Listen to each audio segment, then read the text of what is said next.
Kenapa kalau Tuhan itu semua sama, Iya.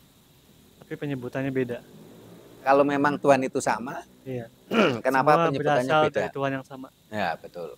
Ya. Kalau memang ini banyak orang, banyak tokoh, ini kan sering mengatakan Tuhan itu satu.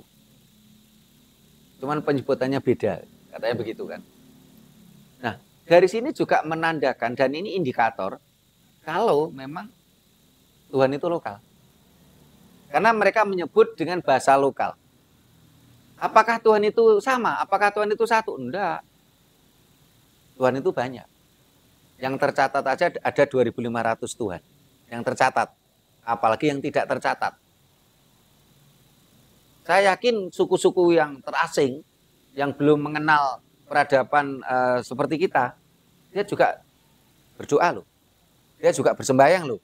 Dia juga menyebut nama Tuhan loh dengan bahasanya.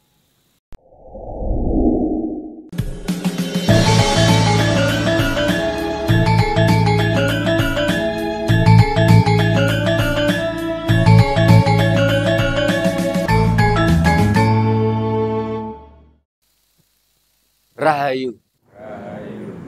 Para pemirsa Raket Prasojo TV channel yang kami hormati, selamat berjumpa kembali dalam kegiatan Yayasan Raket Prasojo, Lembaga Pengkajian, Pelestarian, dan Pengembangan Budaya Nusantara. Nah, para pemirsa, saat ini kita masih ada di Tangerang, tepatnya di daerah Cisauk. Kita di tempatnya ini Tristan Energy Healing atau Tristan Crystal Healing. Barangkali nanti para pemirsa terutama yang ada di Jabodetabek yang menginginkan penanganan khusus tentang healing terhadap ini bisa di Tristan ini. Ya.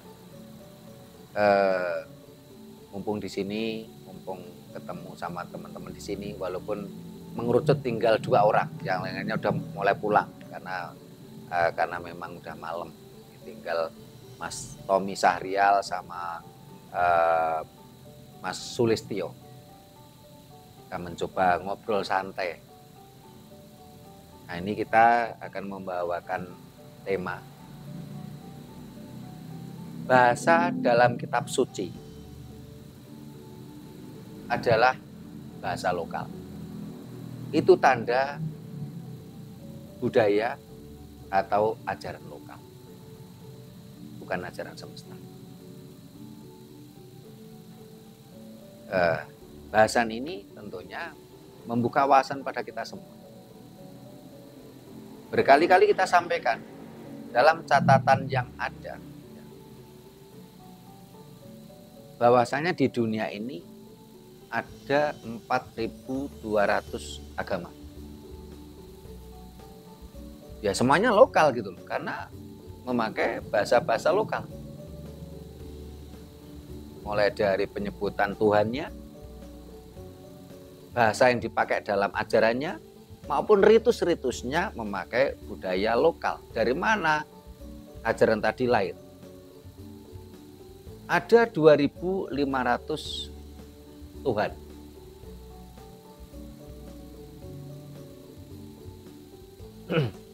Nah, itu dalam catatan yang ada.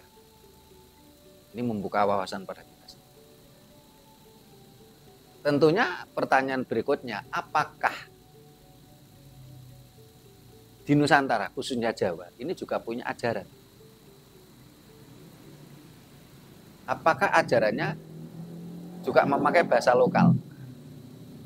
Ini karena tema ini yang memilih ini Mas Sulistyo, ini supaya yang memancing kondo takon. Jadi kalau di acara seminar lain, sarasehan lain itu kan tanya jawab. Jadi seolah-olah sang pembicara itu seorang yang paling pinter, gitu. Sehingga yang hadir audien ini tanya, yang jawab pembicara. Tetapi kalau di Raket Prasojo, karena ini adalah lembaga pengkajian, pelestarian, dan pengembangan budaya Nusantara, kita tidak membiasakan tanya jawab. Kita membiasakan kondo takon. Kondo itu ngomong, menyampaikan apa yang jadi pemikirannya. Tetapi juga bisa takon. Takon itu tanya. Nah, silakan Mas Sulistyo ini mau kondo takon bagaimana terkait bahasan kita. Rahayu. Ye, Rahayu. Sebenarnya sih dalam judul tadi saya pertanyaannya agak melenceng nih Romo. Ye, ye. Nah jadi begini, orang Jawa khususnya yang mempunyai kepercayaan Jawa, Ye. itu misalkan dalam meninggalkan dunia atau meninggal gitu ya, itu sebaiknya itu apakah kalau misalkan di ajaran Dayo itu kan harus di kafani dan diapakan gitu ya. Nah kalau di ajaran Jawa itu bagaimana? Kemudian menghadapnya ke arah mana? Kalau di ajaran Dayo kan menghadap ke A misalkan gitu. Ya. Terus di ajaran Dayo itu di dogma kamu harus belajar bahasa ini, kalau nanti mati akan ditanya dengan bahasa ini. Ya seperti itu aja Romo. Ya, terima kasih. Rahayu. Mas Tommy, ya, gimana, ada pertanyaan bagaimana? Rahayu. Ya, Rahayu. Saya mau bertanya ini Romo. Ya. Kan banyak orang bilang setiap kita berdiskusi kita ini berasal dari Tuhan yang sama. Yeah. Jika dari Tuhan yang sama, seharusnya sama dong. Kenapa penyebutannya beda? Yeah. Yang satu Allah, yang satu Yahweh, yang satu Gusti, yang satu Hyang. Jadi kesimpulannya ada yang sebut Allah gitu ya. Kalau dari Tuhan yang sama, kenapa penyebutannya beda? Gitu kan? Yeah. Apakah ini benar bahwa menunjukkan dari daerah dan budayanya masing-masing nama itu? Betul. Bersami-sami Mas Tommy, ya, ini Mas Anton. Apa ini, monggo. Rahayu Romo. Rahayu Mas Anton. Mengenai kitab suci, ada orang mengatakan kitab suci itu enggak ada. Yang ada adalah kitab yang disucikan. Menurut kalau ajaran Jawa kan saya kira belum punya kitab suci. Gimana tentang Jawa, apakah memang nggak ada kitab sucinya? Penjelasannya. Terima kasih Mas Anton. Baik, Mas Sulistyo. Karena Mas Sulistyo itu nampaknya dulu sangat sangat kental belajar ajaran Dayo, sehingga tadi tanyanya tentang pasca kematian, tapi intinya kan sebenarnya kan yang ditanyakan itu kan kalau di ajaran Dayo itu kan orang di dogma harus belajar bahasa ini, bahasa A. Karena nanti kalau mati akan ditanya oleh Tuhan dengan bahasa A. Bahkan ada tokoh agamanya mengatakan gini, kalau kamu tidak mau belajar bahasa A, nanti kalau kamu di alam kubur ditanya pakai bahasa A, kamu nggak bisa jawab, kamu akan disiksa. Wah, ada siksa kubur gitu. Nah, ini bagaimana kalau di ajaran Jawa? Ajaran Jawa bagaimana? Ajaran Jawa memang tidak mengenal dikafani. Ajaran Jawa tidak mengenal pocong. Sehingga Jawa tidak mengenal, mohon maaf, setan pocong. Di Jawa tidak mengenal setan pocong. Di Jawa tidak mengenal setan yang nggak mengenal, pocong yang nggak mengenal. Karena orang mati di pocong ini kan ajaran Dayo. Jawa tidak mengenal itu. Sehingga kalau ada orang bilang, oh di Jawa itu tidak ada setan, bener. Di Jawa tidak ada setan. Tapi kalau demit, tetean, banaspati, gendruwo ada. Dan saat ini ada pertempuran sesama makhluk gaib. Karena makhluk gaib yang dari gurun sana, ini kan dibawa ke sini dulu. Membantu penyebaran ideologi gurun di sini. Nah, akhirnya kan makhluk gaib yang di sini kan sempat ngalah gitu. Sehingga saya pernah waktu itu yang memberitahukan sekretaris Raket Prasojo. Ketika waktu itu ada orang mau ritual keagamaan ke sana, itu difoto. Nah, di foto itu ada hal aneh. Di orang yang ritual ke sana, itu ketika difoto tuh muncul makhluk gaib, makhluk kayak alien gitu loh, kayak istilahnya makhluk aneh gitu loh dalam tubuhnya. Sehingga saat ini yang gelombang orang melakukan ritual ke sana dengan dalih wisata religi ini semakin banyak. Memang secara ekonomi kita ini harus setor upeti ke sana secara ekonomi. Tetapi karena perjanjian itu sudah selesai, makhluk gaib itu kan dia tidak punya raga. Dia numpang kepada orang-orang yang melakukan wisata religi tadi. Nah, kalau raga tadi banyak ditumpangi makhluk-makhluk gaib tadi, di sana pasti mati. Karena berat. Sehingga karena itulah ketika ada ritual wisata religi, berapa orang yang mati dari orang-orang kita yang ke sana? Banyak yang mati. Karena itu tadi raganya untuk kendaraan pulang gitu. Ini pemirsa percaya ya silakan, enggak ya enggak apa-apa, kita enggak maksa kok. Tapi waktu itu saya benar-benar ditunjukkan loh, ada foto aneh kamu. Sayangnya HP saya rusak. HP kalau tidak saya waktu itu saya simpan di HP saya foto itu. Jadi di tangannya ada makhluk aneh di foto itu muncul. Bukan rekayasa.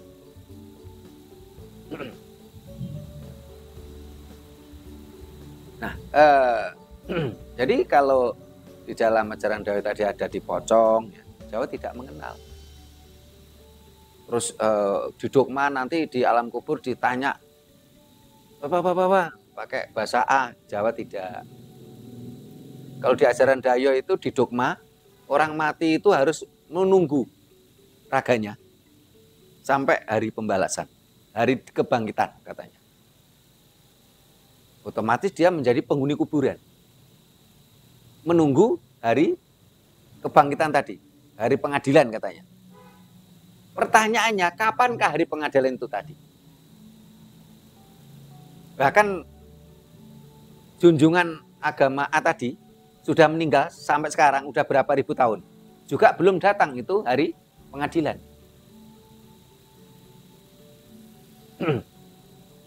Nah, yang jadi pertanyaan gini, sebenarnya ada nggak sih hari pengadilan tadi yang mereka katakan tadi? Bahkan dari saya kumpulkan data-data, ya, kata-kata si pemuka agama tadi, kan dibukukan itu banyak yang meleset kata-katanya kalau bicara hari pengadilan. Mas Tommy pasti tahu itu. Pernah si pemuka agama mengatakan ketika ditanya sahabatnya, ya Tuhan, kapan hari pengadilan itu tiba? Dia menjawab sambil menunjuk anak kecil. Nah, Mas Tommy pernah baca itu Pak. Nah, dia bilang apa?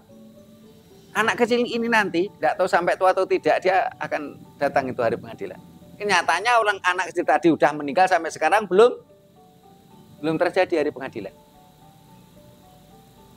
Yang perlu kita renungkan, seandainya hari pengadilan itu datang, ada gitu. Sebagai contoh hari ini hari pengadilan. Malah menandakan konsep mereka Tuhannya tidak adil. Kenapa? Kalau umpamanya hari ini hari pengadilan terjadi Armageddon, ini nggak adil. Kenapa? Kok enak yang barusan mati kemarin gitu loh. Kemarin mati langsung sekarang Armageddon. Yang mati 1000 tahun yang lalu. Malah nggak adil tuh. Nah, sementara kalau di dalam ajaran Jawa nggak demikian. ajaran Jawa memberikan gambaran perlambang sasmito gini. Yen kurungane manuk jebol, ya manuke mabur kembali ke alam semesta.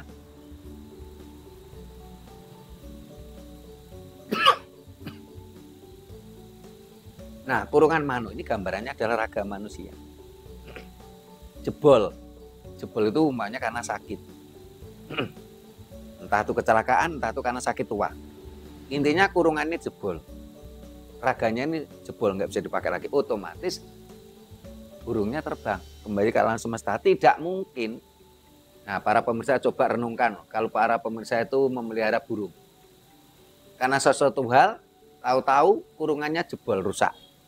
Apakah burungnya masih nunggu di situ ataukah burungnya terbang? Coba ini jawab nih Pak Mas Sulistyo nih. Mas Sulistyo pelihara burung nggak di rumah? Ya, pelihara. Pelihara. Burung perkutut saya. Burung banyak. perkutut. Iya. Coba sekarang dipraktekkan.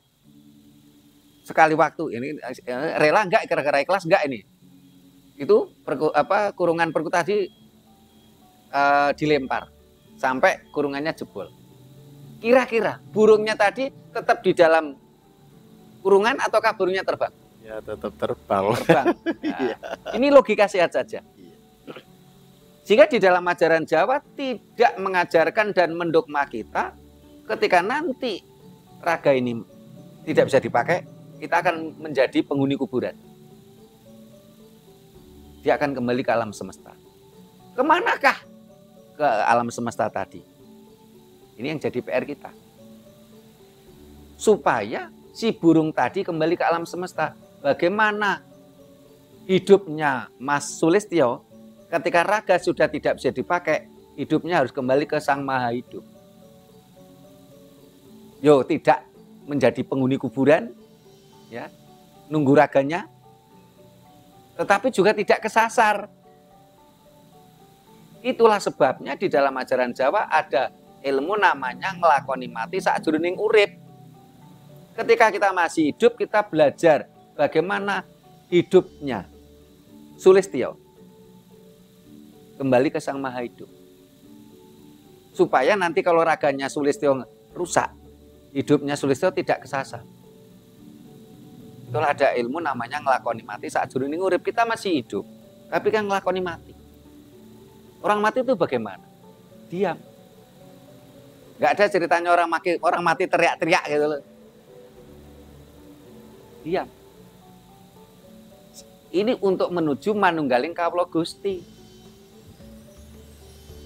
Manunggaling kawula Gusti kan itu tadi. Sukmo sejatine Sulistyo.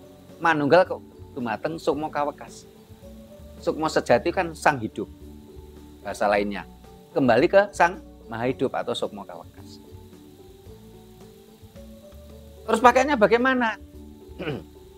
Kalau di dalam ajaran Jawa, di dalam peradaban Jawa, tidak mengenal kuburan. Karena kuburan itu sendiri itu bahasa Arab. Jadi kata kubur itu bahasa Arab, bukan bahasa Jawa. Bahasa Jawa kenalnya apa? Pesarian atau pasarian. Pesarian atau pasarian. Dan pesarian atau pasaran itu kadangkala cenderung petilasan. Pasarian, papan sari. Jadi tempat tersebut pernah untuk tidur seorang tokoh tadi. Papan sari, pasarian. Karena ajaran Jawa mengajarkan apa? Moksa. Moksa itu apa? Moksa itu ilmu mengurai materi. Karena leluhur Jawa mulai turun-temurun, mulai ribuan tahun yang lalu sudah tahu kalau raga ini terdiri dari 4 anasir alam. Tanah, air, api, dan udara. Ketika raga kita sudah tidak bisa dipakai, ini harus diurai. Yang tanah harus kembali ke tanah, yang air kembali ke air, udara kembali ke udara, api kembali ke api. Mereka moksa. Jadi artinya harus dikremasi gitu kan ya Roma ya? Bukan? Nah, moksa itu ada 2. Moksa independen, ada moksa dibantu. Ya, moksa mandiri. Ketika seseorang itu ilmunya hebat, dia bisa moksa mandiri. Dengan cara apa? Memunculkan anasir api dalam tubuh kita untuk membakar diri kita. Akhirnya terurai. Karena dalam tubuh kita memang ada api.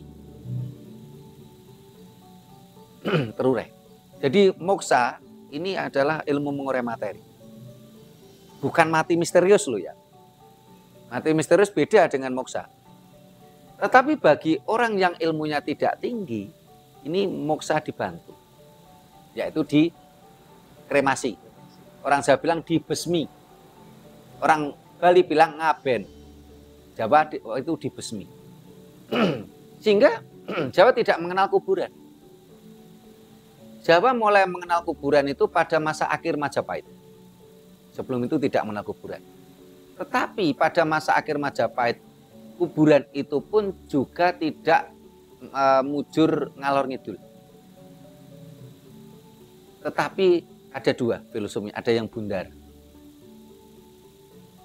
Ini dengan konsep manunggaling kalau Gusti. Ada yang mujur ngetan ngulon dengan konsep sangkan paraning dumati.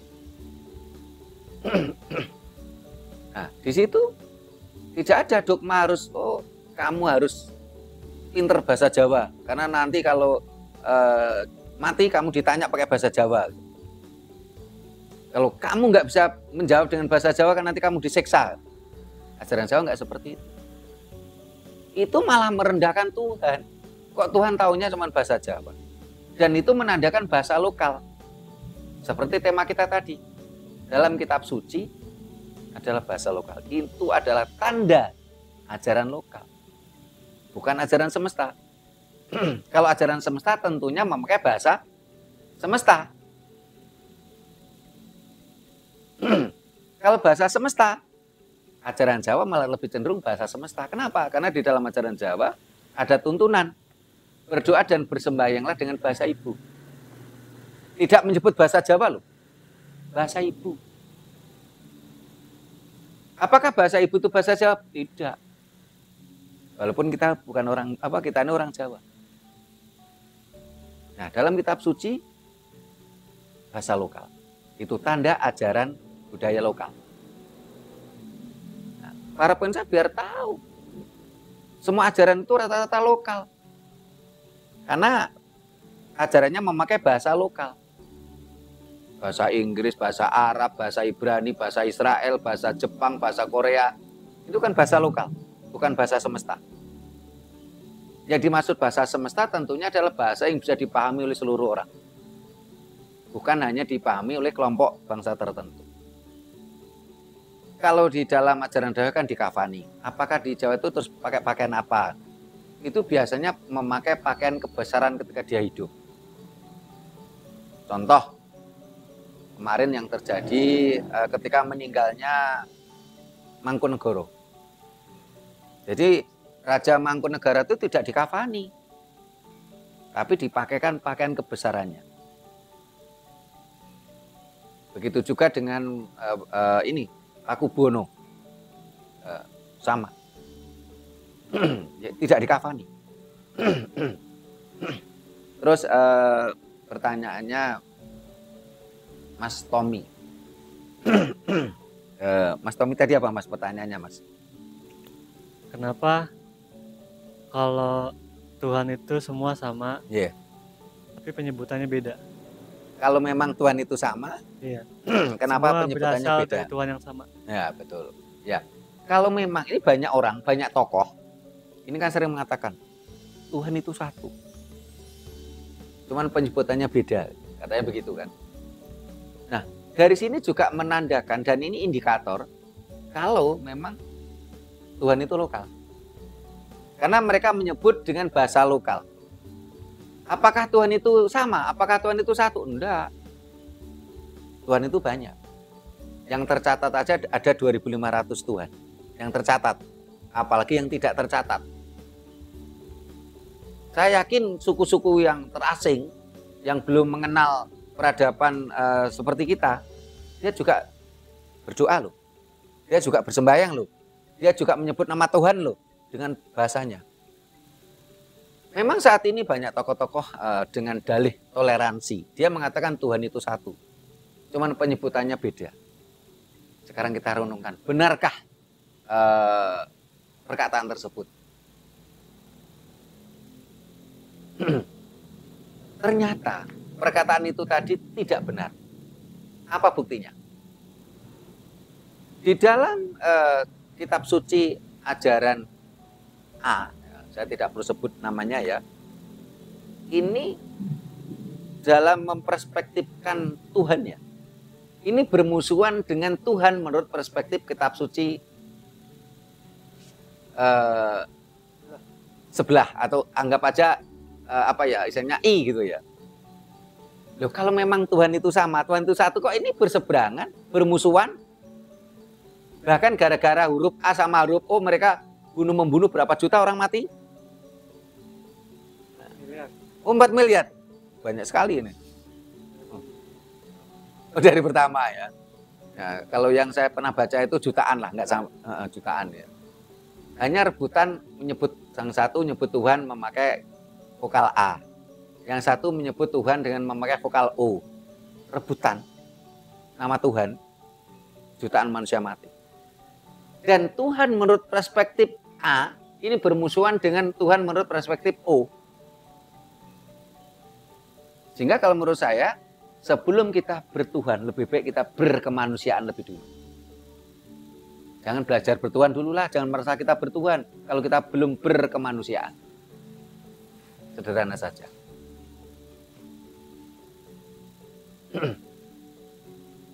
Jadi dari gambaran tadi, ini menandakan Tuhan itu tidak satu, Mas Tom. Tuhan itu banyak. Tergantung perspektif masing-masing manusia, masing-masing bangsa. Sehingga suatu tindakan yang tidak beradab kalau menurut saya, kalau bangsa A dengan perspektifnya dia memaksakan tentang Tuhannya untuk bangsa lain. Apalagi sampai pemaksaan, dengan kekerasan, dengan pembunuhan. Walaupun itu disahkan menurut kitab sucinya. Sehingga di dalam kitab suci tadi, selain memakai bahasa lokal dan itu tanda ajaran lokal, dan juga di dalam kitab suci tersebut, agama-agama tersebut, ini banyak sekali kita temukan ayat yang bicara tentang permusuhan, tentang pembunuhan, tentang perang, tentang perampokan. Nah, coba ini Mas Tommy dan para pemirsa renungkan. Di dalam kitab suci tadi, selain tadi, di situ bahasanya bahasa lokal dan itu tanda ajaran lokal kan. Yang kedua, di dalam kitab suci tersebut, ya, ini banyak mengajarkan tentang pembunuhan, kebencian, permusuhan, perampokan, perang. Sehingga kan jadi timbul pertanyaan toh, apa benar ini kitab suci dari Tuhan? Kok mengajarkan permusuhan, kebencian, perang, pembunuhan, perampokan gitu. Orang yang beda iman dengan kita boleh dirampok hartanya katanya. Perempuan-perempuannya boleh diperkosa katanya. Loh, ini ajaran Tuhan apa ajaran kok seperti itu? Sehingga akhirnya apa yang ditanyakan Mas Anton tadi, adakah kitab suci? Jawabnya enggak ada. Yang ada adalah kitab yang disucikan oleh kelompok tertentu. Kitab suci agama A adalah kitab yang disucikan menurut manusia yang menganut ajaran A tadi. Menurut ajaran B ya kitab suci tadi tidak suci agama kitab tadi. Kitab suci agama C ini suci menurut umatnya. Kitab suci agama C tadi benar menurut umatnya. Itu kitab yang disucikan. Tetapi menurut umat agama lain tentunya ini tidak disucikan. Jadi tidak ada kitab suci itu. Adanya kitab yang disucikan. Tidak ada manusia suci. Yang ada adalah manusia yang disucikan, dianggap suci. Kan ada itu di dalam ajaran-ajaran agama. Oh ini orang suci. Pemimpin saya itu suci, dia nggak punya dosa katanya. Pertanyaannya apakah dia makan minum enggak seperti kita? Kalau dia makan minum seperti kita ya enggak mungkin dia suci gitu. Terus ketika dia mati raganya bau busuk enggak? Kalau dia bau busuk ya berarti sama dengan kita toh. Tidak suci toh. Apalagi dikuburnya setelah 3 hari, bau busuk baru dikuburkan. Karena umatnya rebutan kekuasaan terlebih dahulu. Ya, dan ditanyakan Mas Sulistyo, silakan. Ya. Mau bertanya kembali Romo. Yeah. Jadi soal kalau di apa namanya agama A gitu ya, Yeah. atau agama C, Yeah. itu kan pada dasarnya ada yang memeluk agama itu Yeah. harus mengucapkan syahadat gitu. Yeah, mengucapkan janji gitu. Ya, janji. Betul. Kalau untuk di Jawa sendiri atau ajaran Jawa, apakah ada janji atau Ya. perjanjian atau syahadat itu sendiri? Ya. Ya. Istilah kunci masuk ajaran A tadi. Iya, gitu. Nggih, suwun, rahayu. Terima kasih. Mas Tommy ditanyakan? Kalau saya masalah masuk itu waktu ketemu Romo yang pertama ya. Jadi sebenarnya apakah itu nggak perlu Romo? Sebab karena kita masuk dari lubang satu ke lubang yang satunya lagi. Ya kan, Yeah. Romo? Kalau saya sih apakah itu perlu atau tidak? Yeah, terima kasih Mas Tommy. Mas Anton yang ditanyakan? Tidak ada. Baik, terima kasih. Pertanyaan Mas Sulistyo. Kalau di dalam ajaran agama A atau C atau D itu kan ada kunci masuk. Nah, apakah di dalam ajaran Jawa itu ada kunci masuk? Kalau di dalam ajaran Jawa yang benar itu tidak ada kunci masuk. Kenapa? Karena kita tidak bisa memilih kita dilahirkan menjadi bangsa apa. Kita tidak bisa memilih kita dilahirkan oleh orang tua mana.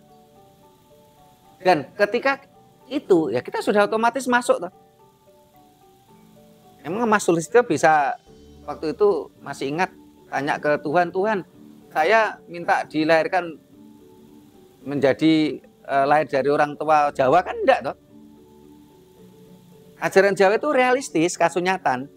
Kalau agama A, B, C itu ada kunci masuk ya. Saya tidak mau menyebut nanti dikiranya kita bicara salah satu agama ya. Ya mereka memang ada kunci masuk. Agama apapun itu ada kunci masuk. Di ajaran Jawa tidak ada. Karena ajaran Jawa lebih cenderung apa? Lebih cenderung bicaranya hieklogis, fenomenalan, realistis, kasunyatan. Kedua, serateles atau les semesta. Nah itu termasuk pertanyaan Mas Anton yang awal tadi. Kalau di Jawa apakah tidak punya kitab suci? Orang Jawa kitab sucinya adalah kitab teles. Kitab teles itu sebenarnya kalau saya lebih suka nyebutnya serateles. Alam semesta. Karena kitab itu kan bahasa Arab. Serateles. Ada beberapa teman yang punya pemikiran ingin membukukan. Kenapa? Karena bangsa ini selama ini kan sudah didogma ada way of life, tuntunan. Nah, kalau saya malah tidak setuju untuk dibukukan. Kenapa? Ajaran Jawa itu lifestyle. Kalau nanti dibukukan menjadi way of life. Way of life itu pandangan hidup. Saat ini aja kita punya way of life dalam berbangsa dan bernegara. Apa itu Pancasila? Pancasila itu kan way of life, pandangan hidup. Nyatanya apa? Pemerintah kesulitan loh untuk menjadikan Pancasila itu lifestyle, gaya hidup. Sementara ajaran Jawa dulu itu lifestyle, gaya hidup. Sehingga ketika saya bicara dimanapun, ya, entah itu di channel YouTube Rakyat Prasojo ataukah saya diundang di mana-mana, rata-rata pemirsa itu komentarnya gini, oh yang disampaikan Romo Sutrimo itu kok mirip yang dilakukan simbah saya. Karena dulu itu lifestyle, gaya hidup. Nah kalau dari lifestyle tadi dijadikan way of life, itu akhirnya menjadi apa? Kitab kering. Kitab kering itu kitab yang kaku. Sesuatu yang merupakan nilai kebijakan tahun ini, sekarang, belum tentu merupakan kebijakan nanti 100 tahun yang lalu. Menjadi kaku. Jadi apa ya, banyak kejadian itu. Jadi sebagai contoh gini. Tadi saya mengatakan ada di dalam kitab suci itu bicara permusuhan, kebencian, perampokan, perkosaan, pembunuhan. Ini barangkali dianggap bijaksana pada 1000 tahun yang lalu. Sekarang tidak relevan. Dan itu malah menandakan itu bukan kitab suci gitu loh. Lebih baik kita lifestyle, gaya hidup. Yang dijiwit loro, John jiwit. Kalau dicubit sakit jangan mencubit. Jadi ke pertanyaannya Mas Anton yang tadi lupa saya jawab, bisa jawab terus yang maksud Sulistyo, tidak ada kunci di dalam ajaran Jawa. Karena kita tidak bisa memilih, kita minta dilahirkan dari orang tua mana, bangsa apa. Otomatis kita sudah masuk di situ. Kita dilahirkan dari orang tua Jawa, ya kita otomatis sudah masuk di situ. Kita harus memakai ajaran-ajaran Jawa. Kalau seandainya waktu itu Mas Sulistyo itu dilahirkan dari orang Jepang, ya tentunya harus mau tidak mau harus berpandangan agama Shinto. Kan nggak ada pilihan tuh kita ini. Nah, begitu juga dengan saat ini. Pemerintah ini melanggar hak asasi manusia.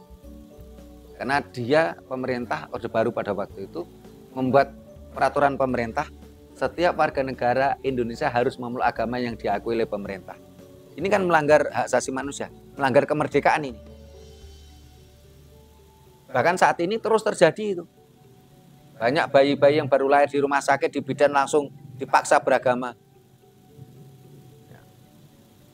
Sehingga di sini pemerintah mengajari kita untuk berbohong. Karena kita dipaksa beragama menurut administrasi. Karena akhirnya kita diajari berbohong. Sehingga saat ini, mohon maaf, banyak orang yang agnostik di Indonesia ini. Banyak yang ateis. Tetapi di KTP-nya tetap beragama. Walaupun dia agnostik, walaupun dia itu ateis. Atau kadangkala KTP-nya agama A, yang diyakini dalam keseharian agama C. Banyak kejadian itu. Sehingga alangkah kurang bijaknya kalau seseorang tadi Mas Tommy mengatakan keluar dari lubang satu masuk ke lubang yang lain. Keluar dari kotak satu masuk ke kotak yang lain. Karena agama itu sama-sama kotak. Dan agama itu adalah sumber perpecahan. Kenapa? Karena agama mengajarkan salah dan benar. Ini sumber perpecahan. Orang yang tidak seagama dengan saya salah. Orang yang tidak seiman dengan kita salah. Agama itu sumber perpecahan. Sumber konflik agama itu. Jangankan beda agama. Satu agama aja mereka bengkerengan konflik. Timur Tengah itu nggak ada habis-habisnya itu. Itulah salah satu aturan di organisasi Rakyat Prasojo, tidak diperbolehkan bicara agama.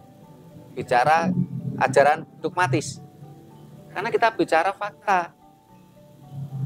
Jangankan beda agama, sama-sama agama aja mereka berkonflik. Hanya karena beda tafsir. Sehingga alangkah tidak bijaksananya kalau kita, ya, contoh tadi Mas Sulistyo cerita, saya ini agama A, pacar saya itu agama C. Akhirnya di situ salah satunya keluar dari agamanya, masuk agama pasangannya. Kalau saya itu terlalu bodoh. Keluar kotak, masuk kotak. Seharusnya bagaimana? Seharusnya keluar kotak. Melampaui kotak. Menjadi manusia yang merdeka, manusia yang bebas, merdeka jiwa raga. Perkara administrasi ya biarkan aja. Itu kan tadi pemerintah memaksa warganya untuk berbohong kok. Yang salah kan pemerintah, bukan kita. Nah, coba para pemirsa bayangkan. Nikmatnya di mana kalau keluar kotak masuk kotak? Tetap terkurung dalam kotak. Kita tidak bisa merdeka jiwa raga. Sehingga bagi para pemirsa, ya, saya ingin menganut ajaran Jawa. Kuncinya bagaimana? Tidak ada kuncinya. Lakukanlah sesuai dengan tadi. Tinuming nalar, kasunyatan. Tinuming nalar itu logis, kasunyatan itu realistis. Yang ketiga, selaras dengan hukum alam. Jangan bertentangan dengan hukum alam. Sehingga kalau kita dijiwit sakit, jangan jiwit. Gunakan hati nurani. Bukan kita gunakan dalil ayat, tidak perlu. Gunakan hati nurani. Kesadaran. Sehingga orang Jawa bilang apa? Ajaran Jawa Gomo Buti Siwa Buddha. Kesadaran. Terpenting kesadaran. Jangan, nggak perlu kita bicara dalil ayat, nggak perlu. Kesadaran. Walaupun agama kita A gitu loh. Tapi karena kesadaran kita tidak lagi melakukan ritus-ritus agama A, ya itu enggak masalah. Sampai kita tunggu waktunya pemerintah kita mencabut undang-undang tadi. Karena undang-undang tadi bertentangan dengan hak asasi manusia, bertentangan dengan alam juga. Bertentangan dengan dasar negara kita, Pancasila. Karena Pancasila kan tidak bicara agama. Kenapa pemerintah mengeluarkan peraturan pemerintah memaksa warganya untuk beragama? Dipaksa lagi. Tidak ada pilihan, pilihannya cuma itu saja. Ya, ada yang tanya lagi, Mas Tommy, Mas Listio? Rahayu Romo. Iya, rahayu Mas Tommy. Saya mau bertanya, kenapa yang di kolom agama itu yang disahkan malah agama Dayo? Bahkan yang kepercayaan yang di Nusantara sendiri dahulunya tuh dipersulit. Iya. Bahkan di sekarang juga masih ada yang dipersulit. Iya, sampai sekarang. Rahayu Romo. Iya, rahayu Mas Tommy. Mas Anton ada tanya kan? Ya, karena itu memang politiknya penjajah, Mas Tommy. Jadi ada literasinya itu.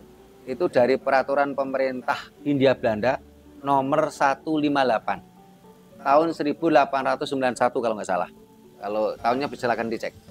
Di situ pemerintah Hindia Belanda ini membuat peraturan pemerintah agama yang diakui oleh negara, oleh pemerintah Hindia Belanda adalah agama internasional.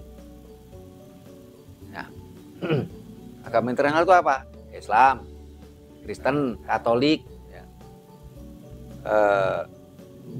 Waktu itu Hindu belum, nah, malahan, cuman 3 ini. Ya. Kenapa? Karena pemerintah Hindia Belanda belajar dari keterpurukan bangsa Eropa. Bangsa Eropa ini pernah mengalami kegelapan 800 tahun karena mereka mabuk ajaran Arab. Mereka mabuk agama dari Arab. Bahkan ketika dia mabuk agama dari Arab tadi, dari Timur Tengah tadi, dia pernah gontok-gontokan, berkonflik, rebutan A sama O tadi, jutaan orang mati. Mereka terpuruk, mereka mabuk agama. Sampai orang Eropa itu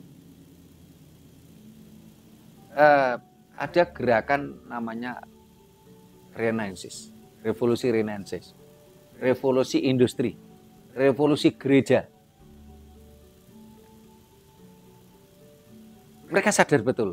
Sampai ada pemikir-pemikir Eropa mengatakan apa? Agama itu candu, agama itu racun. Sehingga Eropa terpuruk 800 tahun. Nah, pengalaman pahit Eropa inilah mereka gunakan di jajahannya. Di Hindia Belanda, di Malaysia, di India. Sehingga untuk menunjang supaya bangsa yang dijajah tadi mabuk agama, Belanda mendatangkan Senogugronya. Belanda mendatangkan Balawi dari zaman itu. Begitu juga dengan Inggris mendatangkan para sarjana-sarjananya untuk merubah di India. Di India itu dulu ajarannya mirip kita, lifestyle, gaya hidup. Mereka menggiring mindset, harus ada agama, harus ada nama Tuhannya, harus ada tokohnya, harus ada kitab sucinya. Ini juga tahun 1800-an sekian tuh tadi. Nah, akhirnya di India pun membuat kitab suci yang kita sebut Weda sekarang. Dulunya nggak ada kitab suci. Dulunya lifestyle juga. Nah, karena di India itu ada sungai Sindhu, karena ajaran ini disebut agama Hindu. Agama Hindu di Indonesia baru dikenal tahun 1959.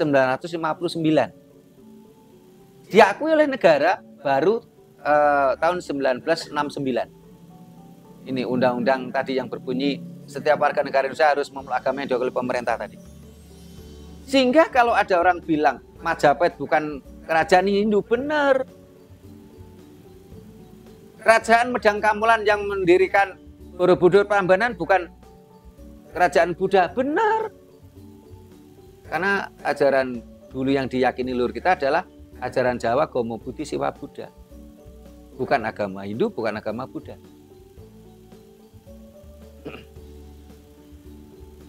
Nah, sehingga keterpurukan ini terus terjadi. Sehingga apa namanya, ya mereka memang mereka paksa ya.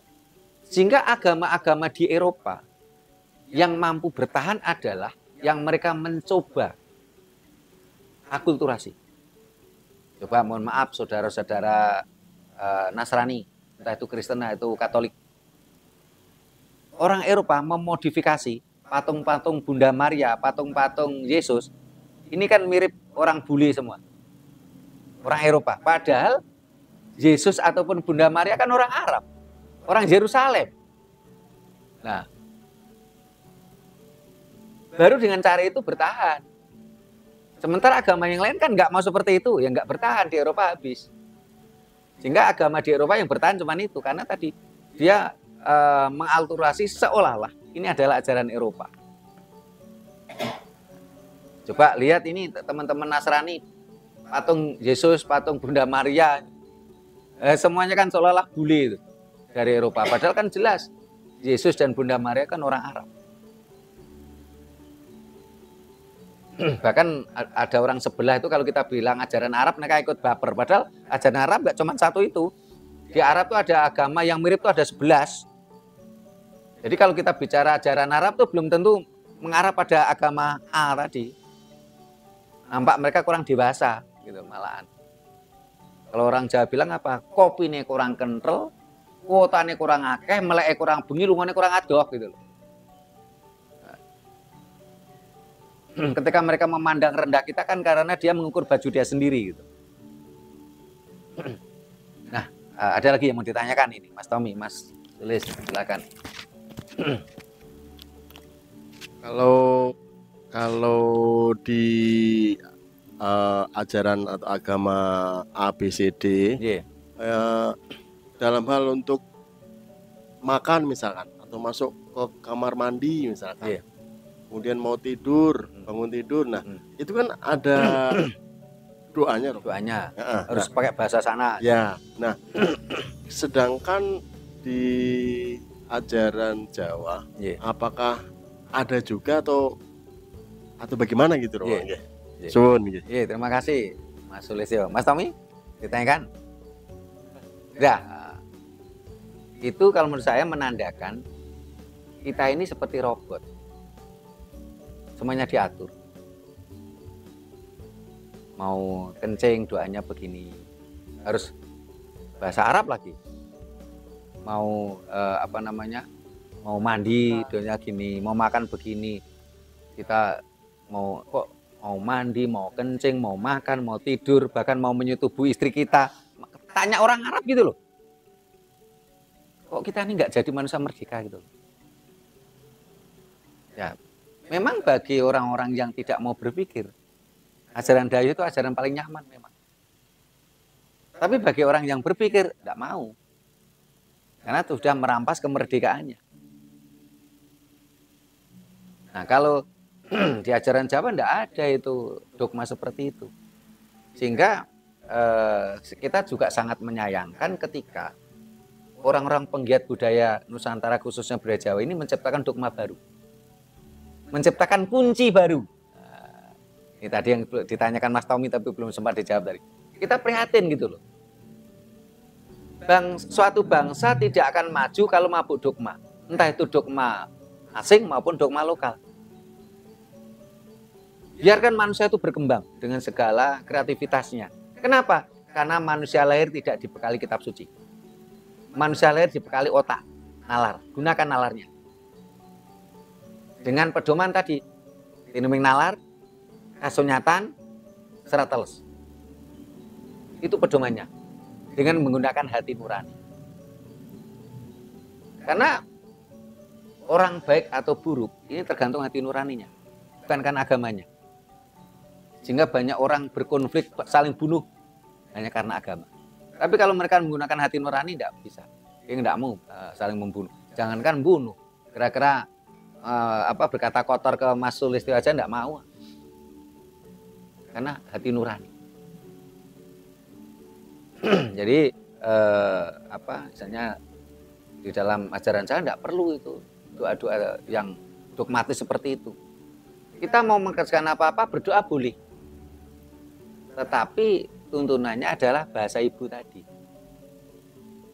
Tidak harus dengan bahasa A gitu. Tidak perlu. Kok kita jadi merendahkan Tuhan. Maksud Tuhan tahunya cuma bahasa A itu aja. Dan itu malah menandakan bahasa lokal tadi yang jadi bahasan kita tadi.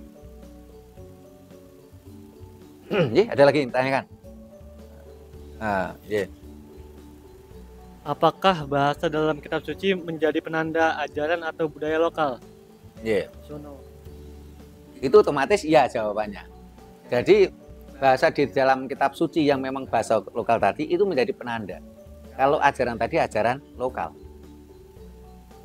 Itulah sebabnya leluhur kita dulu tidak pernah mau membuat kitab suci. Biarkan itu berkembang sesuai dengan nalar manusia. Kita jangan menyeragamkan alam. Padahal ajaran saya itu berkembang sebenarnya sampai kemana-mana. Tetap tuntunannya dengan bahasa ibu. Jadi kenapa orang Jawa tidak mau membuat kitab suci? Karena itu tadi. Karena itu malah menandakan ajaran lokal. Itu malah menandakan merendahkan Tuhan. Selain secara logika tadi, sesuatu nilai-nilai kebajikan tahun ini belum tentu dianggap kebajikan dan kebijaksanaan nanti 100 tahun yang lalu, yang akan datang. Tidak relevan gitu. Ada lagi yang ditanyakan? Ampun? Nah, para pemirsa, demikian tadi bahasan kita. Mudah-mudahan mampu mencerahkan kita semua, menyadarkan kita semua, mencerdaskan kita semua.